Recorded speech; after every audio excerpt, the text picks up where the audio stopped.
Dear Bertie, this is an unsent letter to those struggling parents. As a struggling parent, we often feel guilt because we have a tendency to put everyone else's needs before our own when we can barely take care of ourselves. As a parent myself who has struggled mentally and has tried to take their own life, do you know that it is more common of a struggle amongst many of us? We may feel like we are alone, but in reality, the chances of someone with similar struggles may be walking right alongside us and we don't even know it. Honestly, some of us struggle because of the era we were born into, the mental issues where we're never properly dealt with. We never got to heal from all the battle wounds that have been mentally placed on us due to generations of suppressed trauma. Sadly, other people's judgments and insecurities have also weakened us mentally because instead of believing in ourselves, we have learned to believe in what others tell us. To top that, the daily negative thought goblins that often make us feel like we're already suffocating.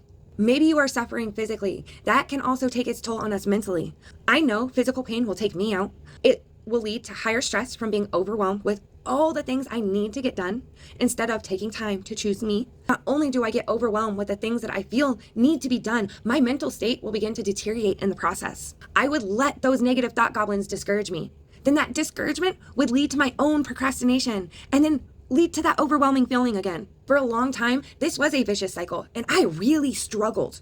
So much that I lashed out towards my family. I continuously played the victim, and I allowed those negative thought goblins to control me. As I continued to struggle, I knew I couldn't keep living like this, not for just myself, but for my family. I knew when I was younger, I did not want my kids to go through this, what I went through. But as a parent who struggled, I did see those cycles start to repeat. So instead of sitting around waiting for change to happen, I decided to stop playing the victim. I decided I wanted to make that change so that I was no longer struggling but thriving.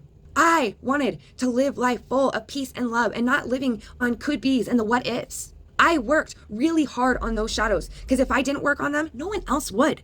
So if you are struggling as a parent, it is okay to step back and take a deep breath. And if you want to, do it again as many times as you need to until you find your calm again. I want you to tell yourself that it is okay to slow down so you can give yourself the TLC that not only you deserve, but you need to keep yourself replenished. It is okay to take the time to love yourself unconditionally and let go of all of that conditioned love that you hold on to. Take time to be held and comforted. You can break those toxic cycles for good and live your most authentic life for yourself and your family. Take that chance. You deserve it. Even if you need to start small, you got this. With love, a wanderer.